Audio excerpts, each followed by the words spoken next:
ગુજરાત જેવું ક્યાંય છે જ નહીં. ગુજરાતી ગુજરાતી. હા, એક ગુજરાતી, આપણો ગુજરાતી, આપણો પાટણનો ગુજરાતી, આપણો ભાવનગરનો ગુજરાતી, સાહેબ કોઈ પણ જિલ્લાનું લઈ લો. ગુજરાતી મુંબઈ ગયો બેંકમાં, બેંકમાં જઈને કીધું કે 50,000 રૂપિયા લોન જોવે છે. કેટલા? બહાર જોયું ને તે મર્સિડીઝ લઈને આવેલો, બહાર એની મર્સિડીઝ પડેલી. એટલે ઓલા બેંક વાળાએ કીધું 50,000ની લોન જોઈએ. કે અહીંયા મુંબઈમાં તમારું કાંઈ મકાન, કાંઈ મિલકત ખરી મોર્ગેજ માટે? કે અહીંયા કાંઈ નથી, બધું આપણું ત્યાં ગુજરાતમાં આપણે ભગવાનની દયા છે, આ મર્સિડીઝ ગાડી આપણી છે.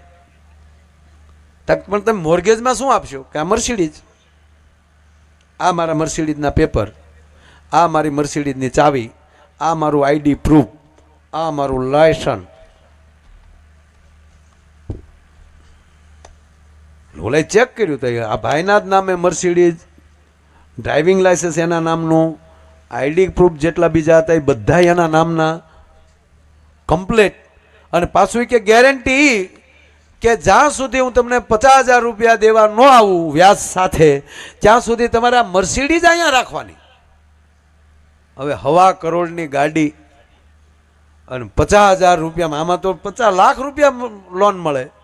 અને સરખી નવી ગાડી હોય તો આખી કરોડ રૂપિયા લોન આપે, એમાં શું વાંધો? અને આને મૂળ 50,000. એટલે બેંકવાળાને છું મારો ગાંડો લાગે. ઓલો કે ગાંડા કરી દે, ઈ ગાંડો નહીં. ઓલાને હવે આ મર્સિડીઝ જ આપતા હતા, પેપર આપી દીધા, અહીં તરત તમને કહો એને બધે જ્યાં કીધું ત્યાં એને સાઇન કરી દીધી, પેપર તૈયાર થઈ ગયા અને 50,000 રૂપિયા આપી દીધા. એટલે ગાડીના કાગળ અને સીધી બેંકના ગેરેજમાં, એના શોપમાં એમ કહેવાય અંત પાછળ એ તરત મર્સિડીઝ મુકાઈ ગઈ, માથે ઢંકાઈ ગયું. અને સાહેબ ઓલો માણા 50,000 રૂપિયા લઈને વયો ગયો.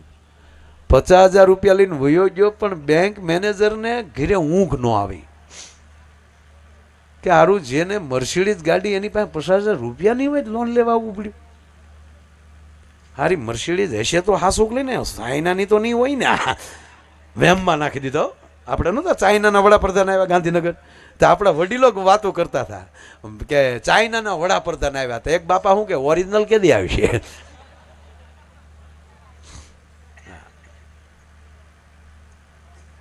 ઓલો રાતે પાછો બેંકમાં આવ્યો, પાછા પેપર જોયા, મારું પેપરે બરાબર, અને પાછું એને ઓલામાં નેટમાં નાખ્યું ક્યાં શોરૂમમાંથી નીકળી ગાડી એ આપ્યું. એ તો મર્સિડીઝનું તો બધું કમ્પ્લીટ હોય. પણ પછી તો આને તાવ આવી ગયો, બાટલા ચડાવ્યા બેંક મેનેજરને કે સારું આ તો જેનો મર્સિડીઝનો માલિક એને 50,000 કરવા શું હશે? અને સાહેબ ઓલો 1 મહિને પાછો આવ્યો. 1 મહિને આવી કીધું કાલ્યો આ શીખ આવે ને આલ્યો આ સાહેબ આ 50,000 રૂપિયા, આ તમારો 1,000 રૂપિયા વ્યાજ, આ 51,000 રૂપિયા ગણી લ્યો, લાવો મારી ગાડી પાછી. એટલે સાહેબ આ પૈસા લેવાઈ ગયા, વ્યાજ લેવાઈ ગયું, અને નો ડ્યુ સર્ટિફિકેટમાં સહી કરી દીધી અને પેપર પાછા આપ્યા, અને ઓલો ફ્રી થઈ ગયો. એટલે મેનેજરે કીધું કે વડીલ કાં 2 મિનિટ બેસો ને, બોલો ને બાપ, મારી ચા પીવો. એ ચા લાવો, ચા મગાવી. અને પછી એ કીધું કે તમે 1 મહિનાથી ગયા ને, હું હૂતો નથી. કે કેમ, તમને શું વાંધો આવ્યો? બસ મને એક જ ચૂક, જેને મર્સિડીઝ ગાડી ઘરની એને 50,000 કરવા શું હશે? એટલે કેમ, માણસને જરૂર ન પડે પૈસાની? કે પણ મને ગાંડા ભાઈ એ તો કહો કે તમે આ ગાડી મૂકીને પાછી તમે લોન લીધી, એ તો નકર પેપરથી દઈએ કાંઈ, પણ તમે ગાડી મૂકતા ગયા. ભલામણા એ તો મને કહો તમે આ કર્યું. આપણો બોલો ભાઈ કે એવું હોય ને તો તમારે ગુજરાતમાં જન્મ લેવો પડે તો આ સમજાય, એમણામ ન સમજાય. અરે કે નહીં, મારા બાપ મને કહે નહીં તો હું આપઘાત કરીશ. હવે કે વડીલ એવું કાંઈ નથી સાહેબ. કે કેમ? તક મારે 1 મહિનો અમેરિકા જાવું છું, અહીંયા કોઈ મારો સગા સંબંધી વડીલ કોઈ નહોતું, કોઈ ઓળખાણ નહોતી મારે. ગાડી મૂકવી ક્યાં? અહીંયા એરપોર્ટના પાર્કિંગમાં મૂકું તો પર ડેના 700 રૂપિયા ચાર્જ લાગતો હતો પર ડેનો. એટલે 21,000 રૂપિયા તો ખાલી કે ન્યા થતા હતા, 21,000. અને એ પાછી નો ગેરંટી, ગાડીની કોઈ સલામતી નહીં, જવાબદારી નહીં. અને 21,000 ભાડું દેતાય આપણું ધ્યાન અમેરિકાથી આપણી ગાડી કોઈ રહે એની કરતાં મૂળ તમે 1,000 રૂપિયામાં, એમાંય તમે મને 50,000 રૂપિયા વાપરવા આપ્યા 1 મહિનો, અને આખો મહિનો મારી મર્સિડીઝ હાથવી, આનાથી સલામતી બીજે ક્યાં હોઈ શકે? સાહેબ ઓલો બેંક મેનેજર બેભાન થઈ ગયો, તારી ભલે થાય. બેભાન થઈ ગયો અને પાછું કીધું કે હે ભગવાન મારી નાખ, જન્મ મને ગુજરાતમાં આપ. એટલે ગરવી ગુજરાત જેવું ક્યાંય છે જ નહીં સાહેબ. ગુજરાતીને મજબૂત બનાવો. તમારી ગુજરાતી મજબૂત બનશે તો તમારી હિન્દી મજબૂત બનશે, અને તમારી હિન્દી મજબૂત બનશે તો તમારું સંસ્કૃત મજબૂત બનશે, અને તમારું સંસ્કૃત મજબૂત બનશે તમારું રાષ્ટ્ર મજબૂત બનશે, તમારો ધર્મ મજબૂત બનશે. ભલા માને આ રાષ્ટ્ર છે ને, આ દેશ માય કાંગલાનો દેશ નથી, આ દાતારોનો દેશ છે, મર્દોનો દેશ છે. એટલું નહીં સાહેબ, આ દેશે જેવા તેવા માતાજીને પસંદ નથી કરી, મહાકાળીને પસંદ કરી છે. આ દેશે શિવ પસંદ કર્યો છે, આ દેશે વિષ્ણુને પસંદ, આ દેશે જેવો તેવો ભગવાન નથી પસંદ. સાહેબ જેની પ્રતિષ્ઠા થવા જઈ રહી છે માં ભગવતી મહાકાળી, તમે કલ્પના કરો કે સંડમૂળ અહિંસાસુર મહિષાસુર જેથી કહેવા ગયો સાહેબ, કૈલાસ ઉપર આક્રમણ કર્યું સાહેબ. જો ભગવાન શિવ વરદાન આપે અને પછી શિવના કંટ્રોલમાં ન રહે તેથી શક્તિ સંભાળી લે. જેવી રીતે પરિવારમાં પણ જેવી રીતે ઘરની સ્ત્રી છે એ સંભાળી લેતી હોય, એમ કહેવા ગયો સાહેબ આ બ્રહ્માંડમાં જેથી મહાદેવ ન સંભાળી શકે, મહાદેવ એમ કહેવાય કે શંભ નિશુંભને રક્ત બીજને આવા વરદાનો આપી દે. અને એ જ્યારે સૃષ્ટિ ન સંભાળી શકે, અને ત્યારે માં ભવાની છે, માં ઉમા છે, પછી તમે ઉમા કહો તોય ભલે, ભવાની કહો તોય ભલે, પાર્વતી કહો તોય ભલે. અને ઘટના તો એ જ ઘટી ને. ચંડમુંડ જેદી આવ્યા, રક્તબીજ જેદી આવ્યો, અને એનાથી જ્યારે કંટ્રોલ ન થયો, ભગવાન શિવથી કંટ્રોલ ન થયા, અને તેથી ભવાનીએ કીધું કે વરદાન તમે આપ્યું છે, અને આ દેવતાઓ ન્યા આવ્યા, ત્રાહિમામ હે ભગવતી, હે માં ત્રાહિમામ બચાવો બચાવો, ઉમાપતિ આવો બચાવો. ઉમાપતિએ કીધું મારથી ન થાય, હવે ઉમા જ બચાવી શકે.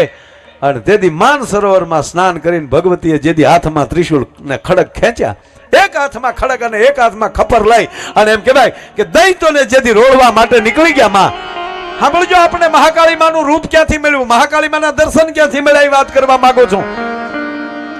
જા એમ કહેવાય કે અસુરોનું એક લોહીનું એક ટીપું પડે, એમાંથી એક અસુર જન્મે, એકના અનેક અસુર મળ્યા હામા થાવા. અને તેથી બ્રહ્માંડ ભાંડોદરી પણ હામી એકની અનેક મળી થાવા, જાકા જીકી મળી બોલવા. સાહેબ ટૂંકી વાત એટલી કે અસુરોનો તો સંહાર કરી નાખ્યો, પણ ભગવતી એટલી બધી ક્રોધાન્માન બન્યા, એટલો બધો ક્રોધ વાપી ગયો, તપેલ ત્રાંબા જેવી આંખું માલી જવાળા ભગવતીની આંખું માલી મળી નીકળવા.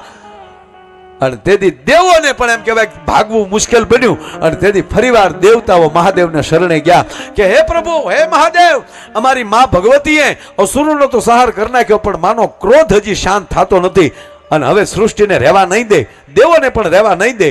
અને તેથી કહેવા ગયો કે માં ભગવતીને શાંત કરવા માટે, એનો ક્રોધ શાંત કરવા માટે, અથવા તો બ્રહ્માંડ ભાંડોદરીને મહામાયાને ત્યાંથી અટકાવવા માટે, આગળ ન વધે એ માટે ભગવાન શંકર છે એ રસ્તામાં આડા સૂઈ ગયા. ભગવાન શંકર રસ્તામાં સૂઈ ગયા આડા. અને ભગવતી જ્યાં પગ માંડવા જાય અને નીચે જ્યાં ધ્યાન દ્યું ત્યાં મહાદેવને હુતેલા જોયા.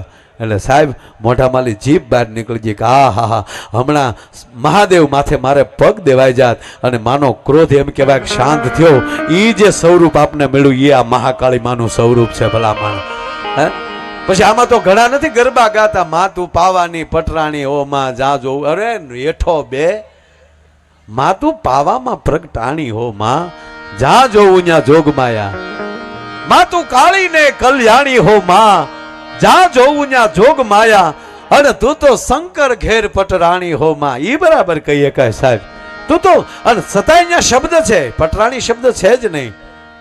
તું શંકર ઘેર પ્રગટાણી હો માં, જા જોવો ત્યાં માં પ્રગટાણી છે.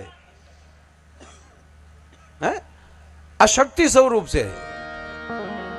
એટલે સ્ત્રીને પણ સાહેબ આ દેશના શાસ્ત્રમાં પણ લખવામાં આવ્યું, યા દેવી સર્વભૂતેષુ માતૃરૂપેણ સંસ્થિતામ નમસ્તસ્ય નમસ્તસ્ય નમસ્તસ્ય. અમારો કવિ લખે સાહેબ, પૂરો ઘણેક ભળિક બેઠો પણ હવે અંદર આવ્યું છે એટલે કહી દઉં.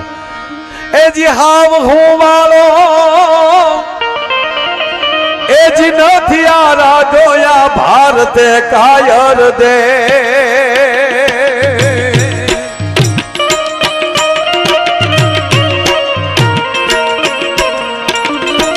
એ જી સાવ સુવાળો નથી આ રાધોયા ભારતે કાયર દેવ રે બાપ ભારતે કાયર દે.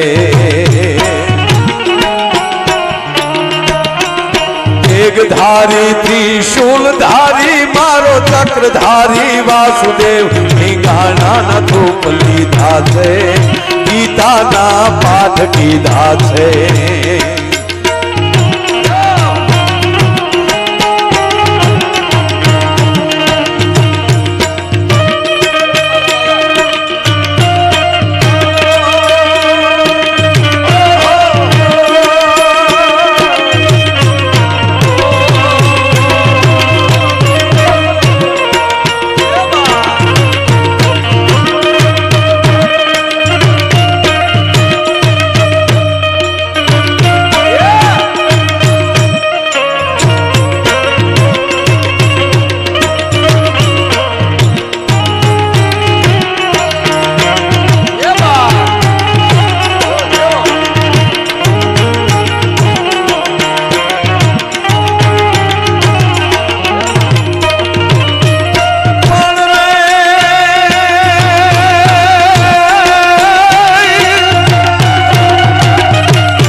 देव रे बाप भारते कायर दे.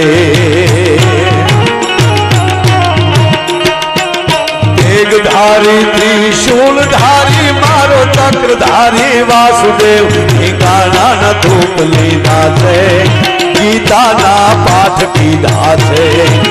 गाना न धूप लीधा छे गीता ना पाठ कीधा छे.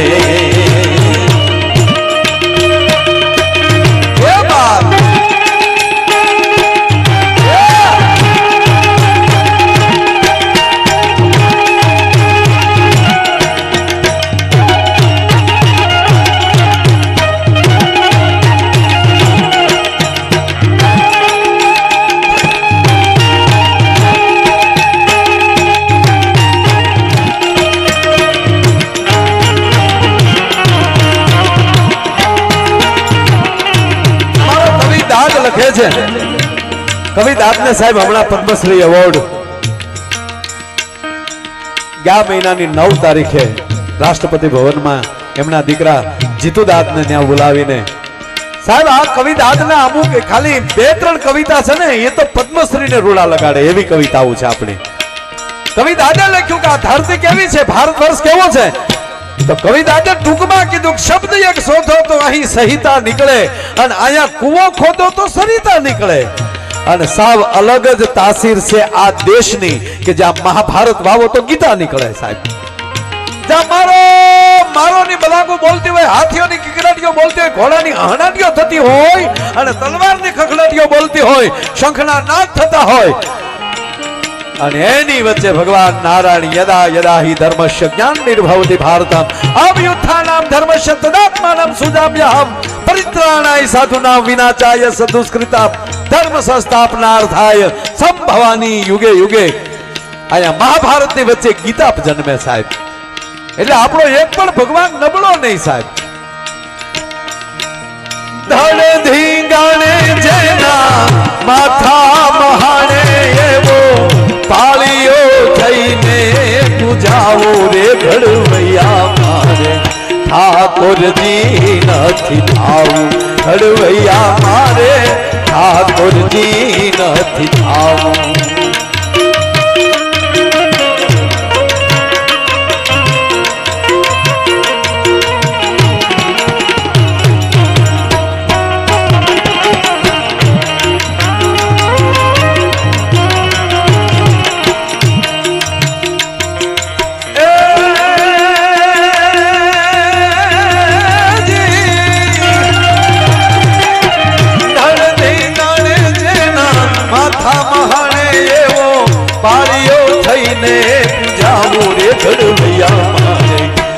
ઠાકોરજી નથી થાઉં ઘડવૈયા મારે ઠાકોરજી નથી થાઉં ઘડવૈયા મારે ઠાકોરજી નથી થાઉં ઘડવૈયા મારે ઠાકોરજી નથી થાઉં ઘડવૈયા મારે ઠાકોરજી